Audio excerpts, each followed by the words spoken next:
Let's take a moment today to discuss active and passive learning.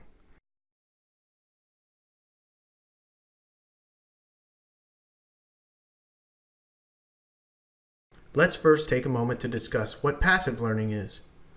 Passive learning is a method of learning where students receive information from an instructor and try to internalize it.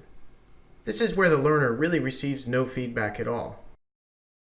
One of the big consequences with passive learning is knowledge retention.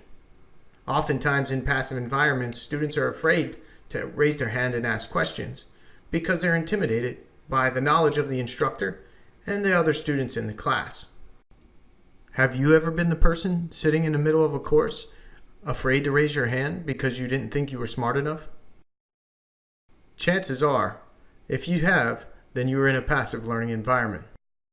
One thing we do know about passive learning is that it's not the most efficient way to learn. The reason for this is because the brain is stimulated when it gets to use its senses. And this stimulation is what helps us to learn. The more senses we use, the better the ability we have to learn.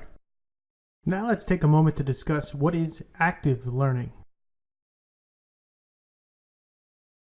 With active learning, learners are engaged in activities around the content which is being taught, testing cognitive functioning and problem-solving skills, while also being mentored at the same time. By testing cognitive skills and functioning, learners are challenged to use their senses to solve problems, which helps them retain information better and create a better learning experience.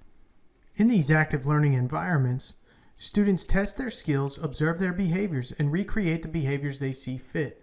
As a result, the knowledge retention is better because the learners are using more senses and are actively engaged in the experience. One thing we know is when we observe and recreate behaviors, the mirror neurons in our brain fire off.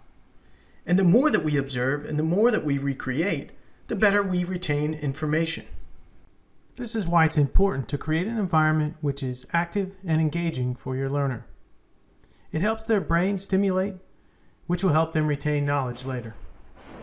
So start to think about what you can do to create your training in a more active way.